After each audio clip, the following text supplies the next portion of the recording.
Hola, Dan. Hola, Monica. We are live on the podcast. With who? By myself, me, myself, and I. I have three guests. Me, myself, and I. What's a good topic for this podcast? How about the feasibility questionnaires? Oh, good gracious. Always making mistakes. Oh my God. Okay. I got it. Okay, I'll do it.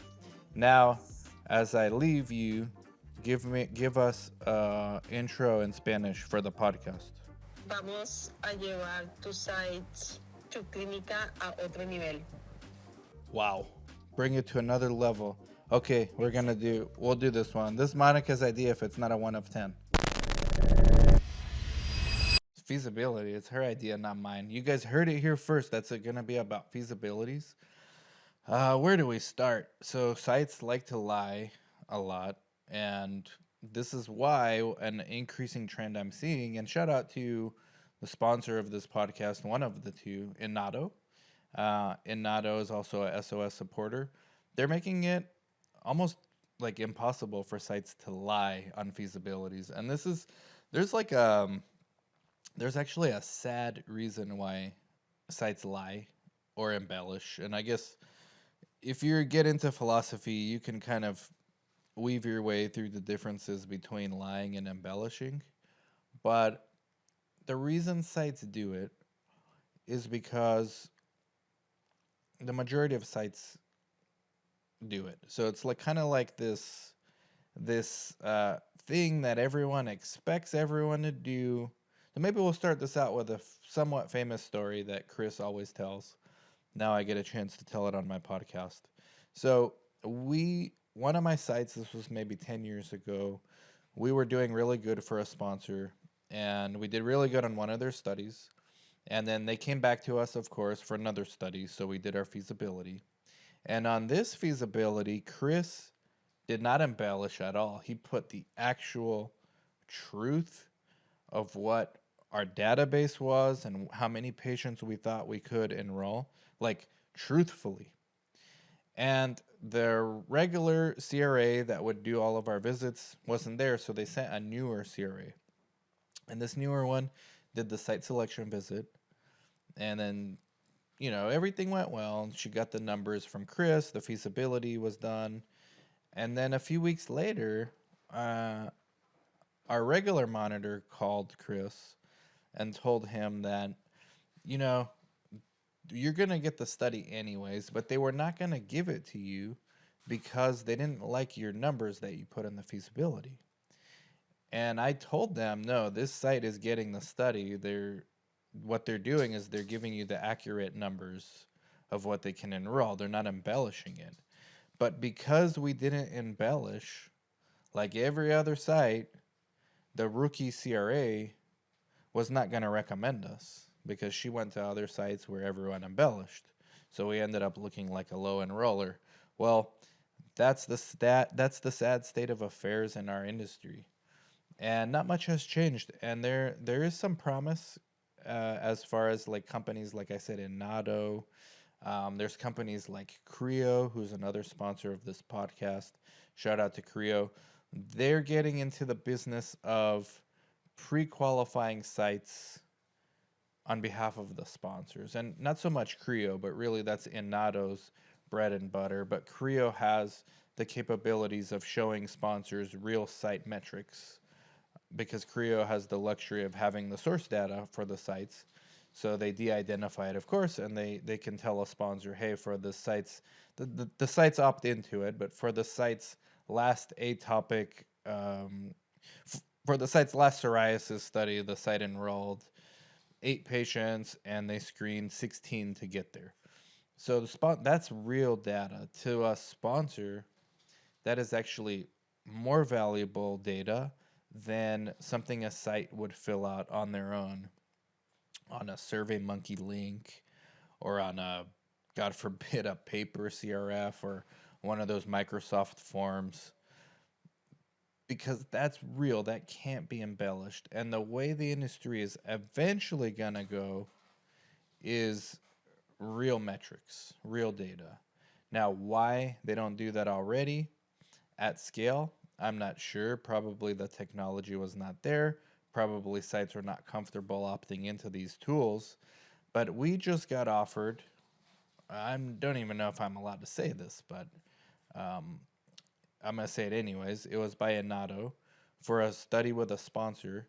And in order to even get considered for the study, you have to allow your electronic medical records of your PI to be analyzed, of course, de identified and according to HIPAA and all that stuff, but to be analyzed by their AI in order to confirm that you have the patient population that the sponsor is looking for.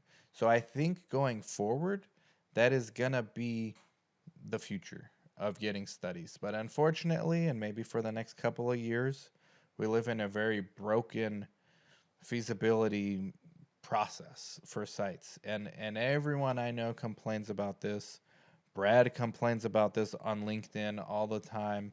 I know at SOS, sponsors and sites both complain about this. It's the feasibility process, how to fill these feasibility surveys out. I think in the future, you're not going to have to worry about it. It's going to be less work for you to do because you're not thinking about, well, what should I put here? And what does my database actually mean? Because these surveys always mean your database. So, does that mean my PI's private practice? Does that include his colleagues that work with him in his own private practice? Does that they are also other providers? So they're not technically his patients, but then he owns the private practice, so are they his? And then you also have the research site's own database, which, if you've been doing research for any number of years as a research site, you start accumulating your own database of patients, whether they are from patient leads, like from Patient Ace, or whether they are leads from the newspaper ads that you run, or radio, or billboards, or whatever the case may be. Instagram, like we do the community videos for our site on Instagram. So, like, you start amassing a database after a while too. So, how do you, part of the errors, uh, part of the reason why this process is so fractured and fragmented is because it's not clear even for sites. Like, most sites don't have a repository of, like, from all their sources, this is how many patients we have for this specific IE criteria. That is something that AI can do very well.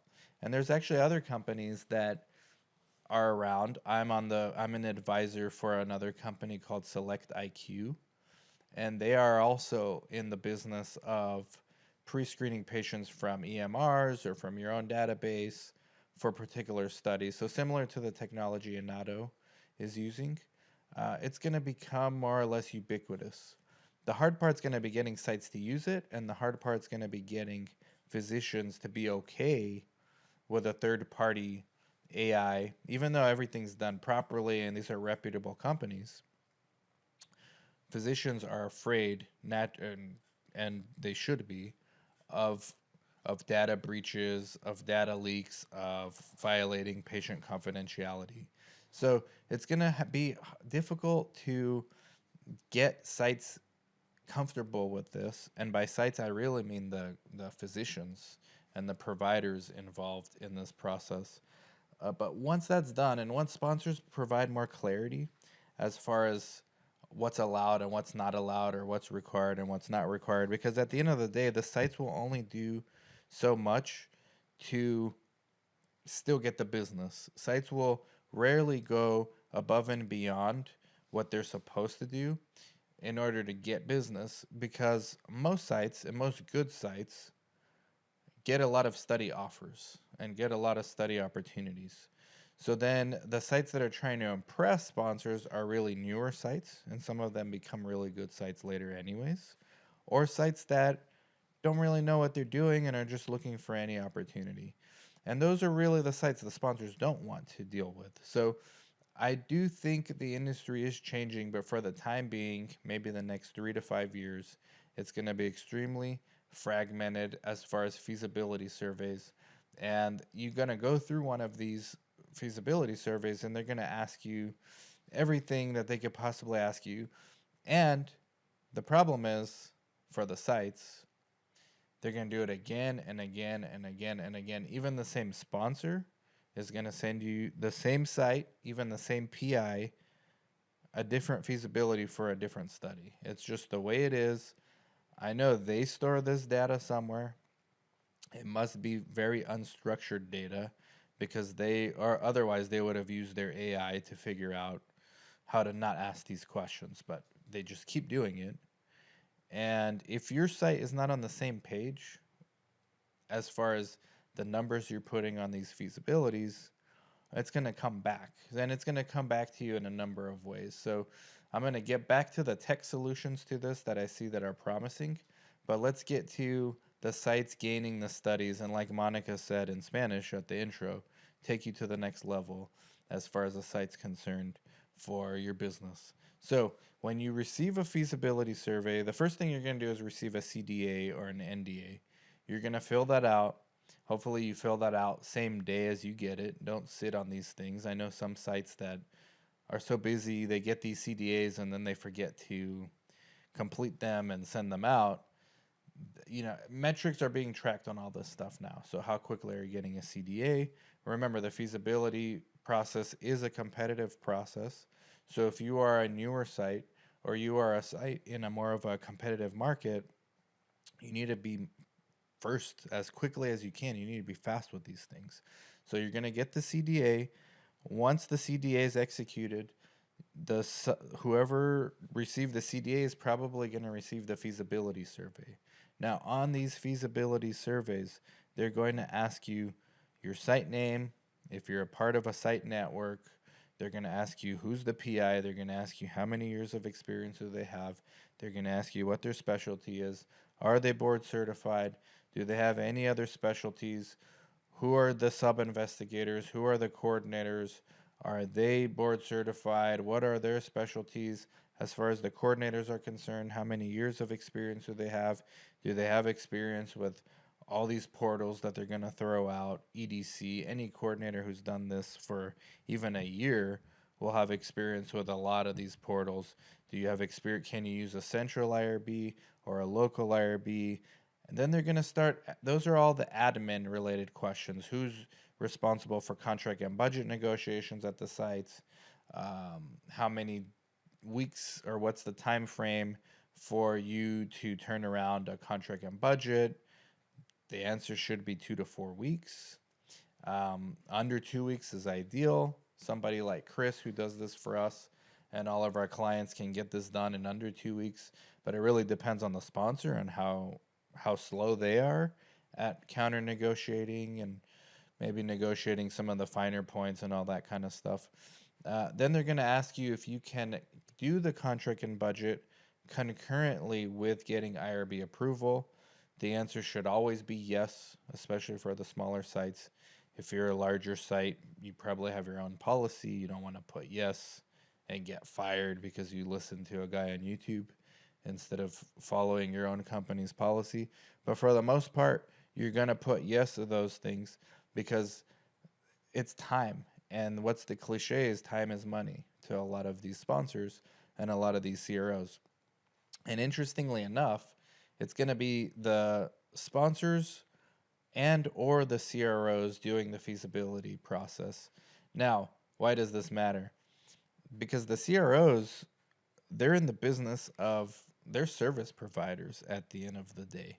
They're not the sponsors. They may be acting on behalf of the sponsors in many capacities, such as site selection, but the CROs are service providers to the sponsors.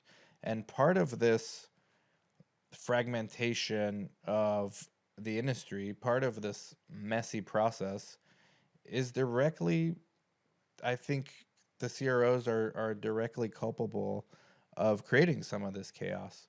Not on purpose, but they are the custodians of the data, and they always have been until very recently, where sponsors are realizing that they can actually get more involved on this process. And with the sponsors doing the surveys, it's not like it's much smoother of a process, but at least they ask slightly less redundant questions for the most part, whereas the CROs seem to just have one template for every type of therapeutic indication. And sometimes they'll make a specific template for a specific study because maybe that study has one or two particular nuances or one or two particular inclusion exclusion criterias that are very particular to that study.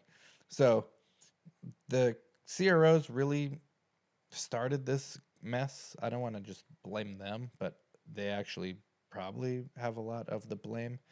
And they used to be the guardians of this data. And it was actually their core competency. They moved away from their core competency of managing a trial for the sponsors to being a warehouse of data information for the sponsors. And that's where I think things got very messy for sites because at the end of the day, the sponsors and the sites are like the beginning and the end stakeholders.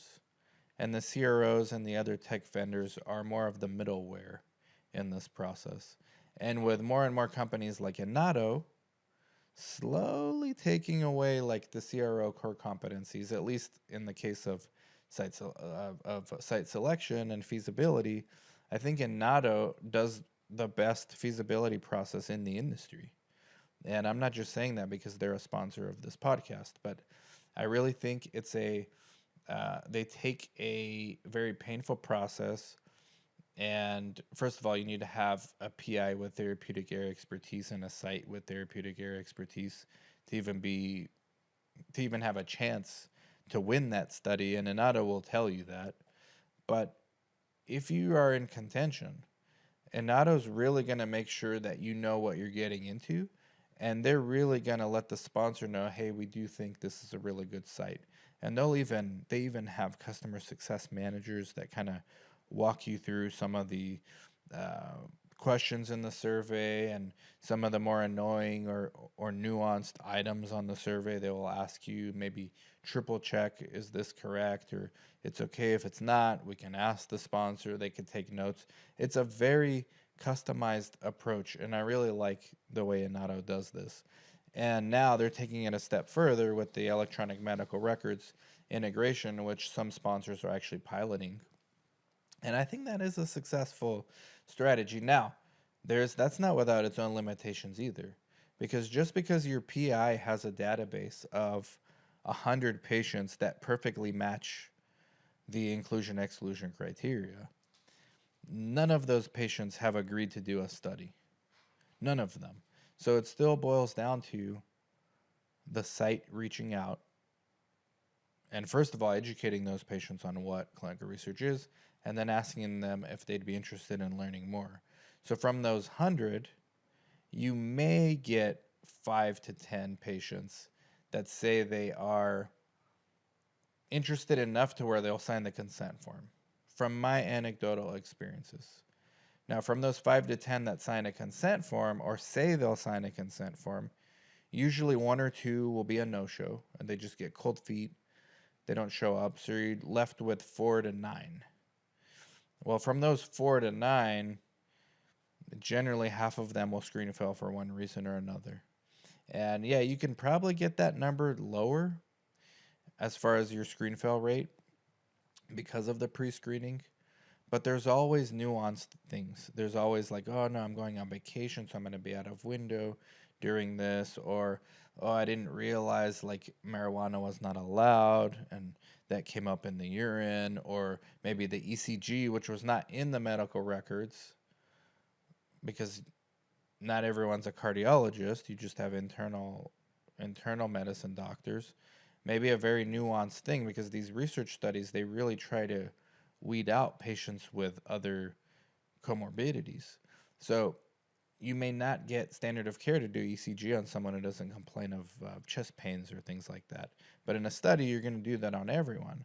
Well, maybe now we discover, well, this patient actually has QT-QC interval that doesn't align with the study. So that didn't show up in the EMRs unless that's on a cardio study.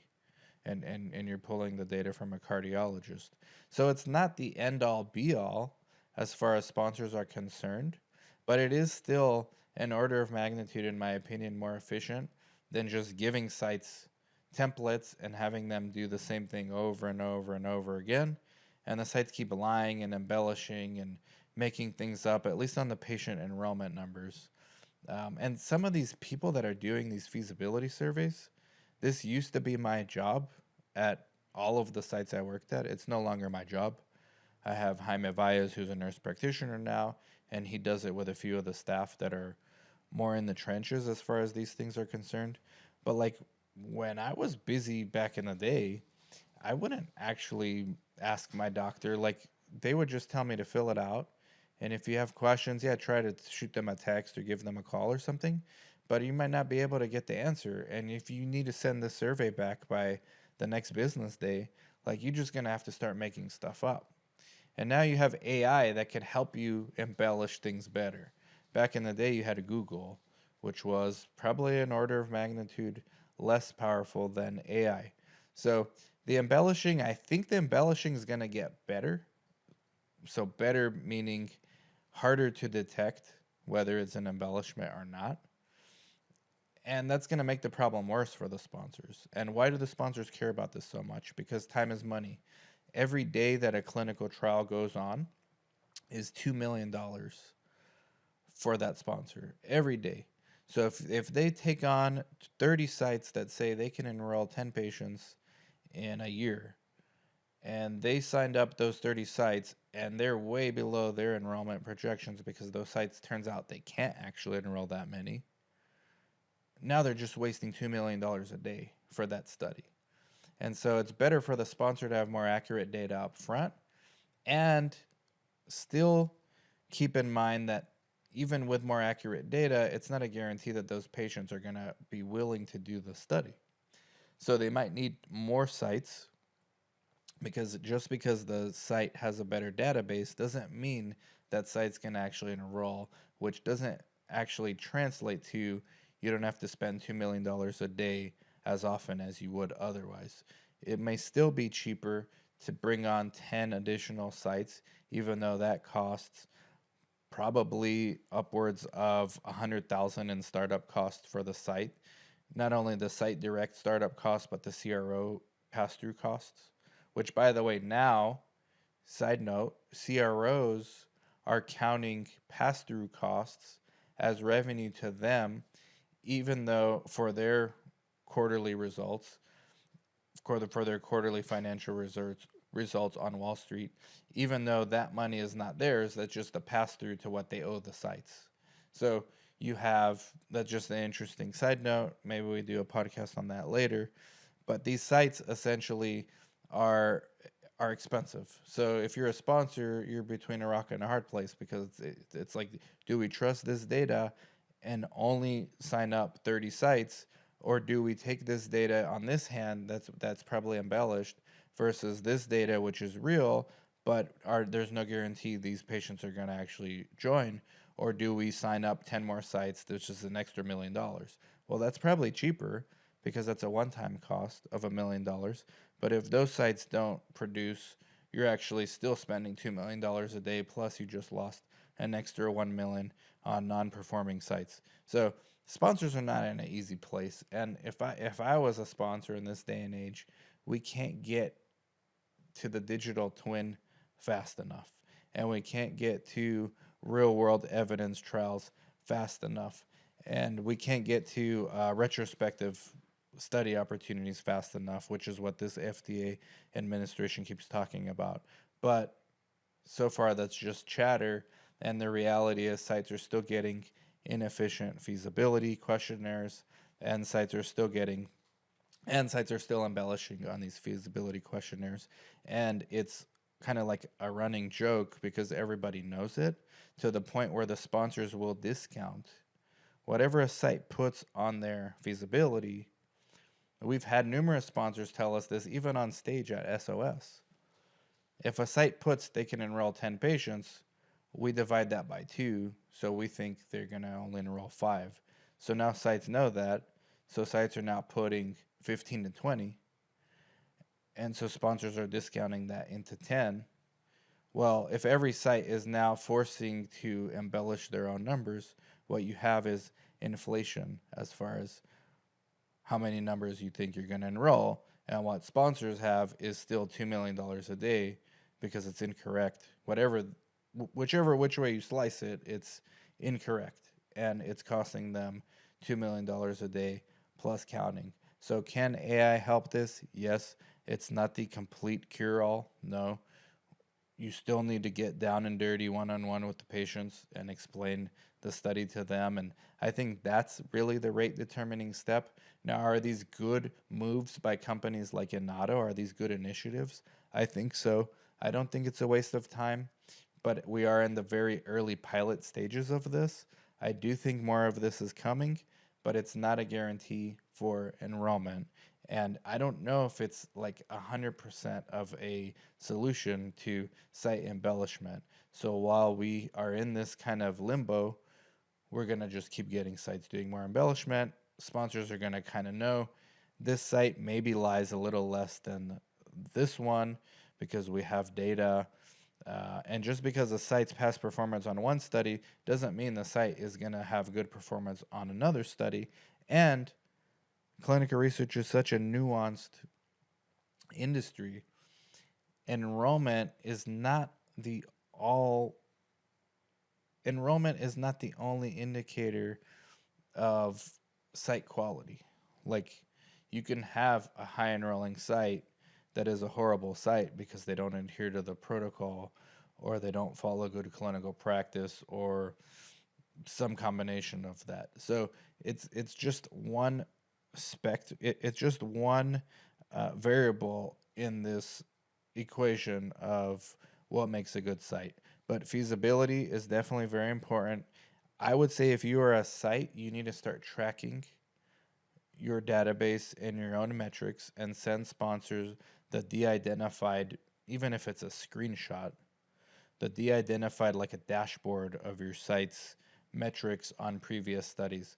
When you reach out to sponsors to be considered for a study, even before you get a CDA, you want to send an email that has perhaps a snapshot of similar studies you've done in the past with metrics. Because yeah, quality is important, but even if you're a good quality site, if you don't enroll, you're not really worth much to the sponsor either. So you kind of need both. But if you're a site, you need to wake up and start using some of these tools. I think Inato is a good and free one for you to use. Keep in mind with Inato, it's not your data. So if you want to track this data yourself, you need something like Creo in order to track your own metrics so that you can then show the sponsors that way, and you can start putting it in your marketing material and things like that. But that's just a little bit something on feasibility. I wanted to thank you for your time watching and listening. Let me know what you think about this. Thank you to our two sponsors, Inato, who was featured a lot in this episode, as well as Creo. Like, subscribe, comment, share, and go follow Monica. You heard her on the intro. Bye-bye. Hey, if you guys like that kind of content, make sure you like, subscribe, comment, share. Stay tuned for more videos.